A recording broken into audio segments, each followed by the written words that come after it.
नमस्कार। चलिए देखते हैं आज का उपदेश क्या है। भगवान श्री कृष्ण जी का उपदेश क्या है।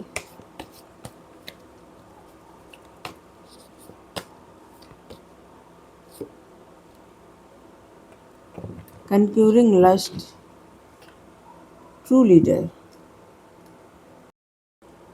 और यहाँ पे उपदेश यही है कि मनुष्य को केवल भौतिक चीज़ों में नहीं उलझे रहना चाहिए, भौतिक इच्छाओं में बस नहीं लिप्त रहना चाहिए, बल्कि आध्यात्मिक विकास, आत्म साक्षात्कार, इन सब चीज़ों के तरफ ध्यान लगाना चाहिए।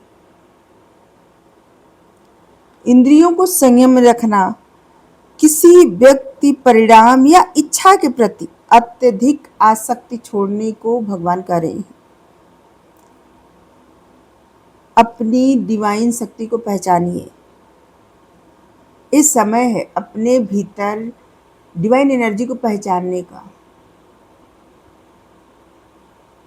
और जो आसक्तियां है ना, राक्षस जो भीतर का, कौन राक्षस है? जो हर थोड़े समय बाद मोह रूपी राक्षस है, भ्रम रूपी राक्षस है।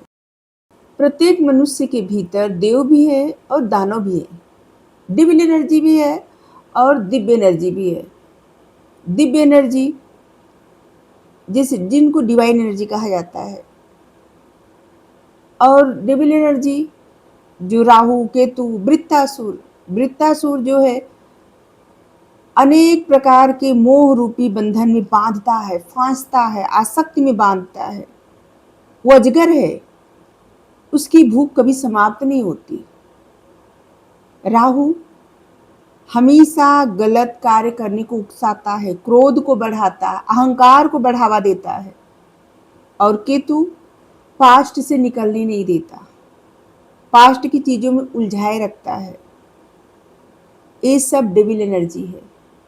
यहाँ पे आपको अपने भीतर के दिव्य एनर्जी को पहचानना है, अपने इंद्रियों पर नियंत्रण रखना है, जिससे उस वृत्तासुर का अंत हो जाए। अपने मन को अपना मित्र बनाना है।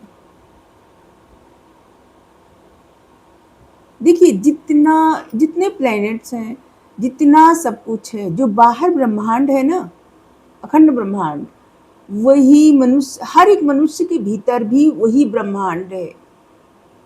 जब व्यक्ति गहरे ध्यान में उतरता है तो उस ब्रह्मांड का दर्शन उसे हो पाता है।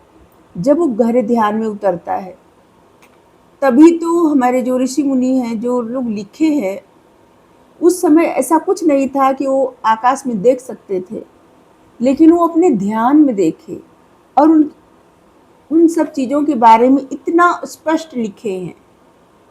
और गहरे ध्यान में जो लोग उतरते हैं वो लोग इसका अनुभव करते हैं। तो यहाँ पे आपको अपने भीतर की दिव्य एनर्जी को पहचानना है, उससे जुड़ना है, ठीक है। और यहाँ पे एक चीज़ के लिए आपको सावधान भी किया जाता है कि दूसरों पे नियंत्रण रखने के लिए नहीं, बल्कि स्वयं पर विजय प्राप्त करने के लिए आपको नेतृत्व करना है, ठीक है।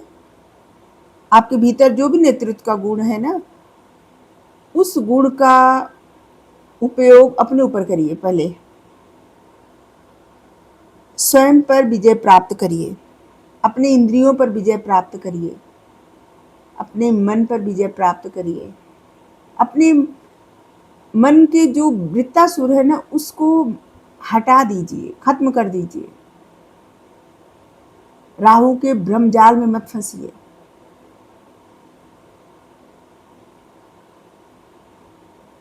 और पास्ट से बिल्कुल निकल जाइए। जो अपने मन, भावनाओं और इच्छाओं को साध लेते हैं वही दूसरों के लिए प्रेरणा बनते हैं। मतलब साध लेना मतलब नियंत्रित कर लेते हैं। अपने जीवन का नेतृत्व स्वयं करिए, अपने सत्य धर्म पर सदा दृढ़ रहे, ठीक है। तो आपके लिए उपदेश है कि अपने भीतर की इच्छाओं, आसक्तियों और अहंकार पर विजय प्राप्त करिए। जब आप स्वयं पर अधिकार कर लेंगे तब स्वाभाविक रूप से एक सच्चा नेतृत्व आपके भीतर जागेगा और आप प्रकाश का स्तंभ बन जाएंगे, मतलब दूसरों के लिए भी प्रकाश बन जाएंगे। ठीक है,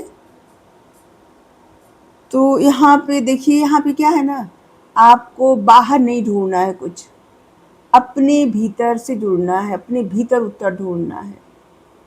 ठीक है, आज के लिए इतना ही। Thank you. राधे राधे।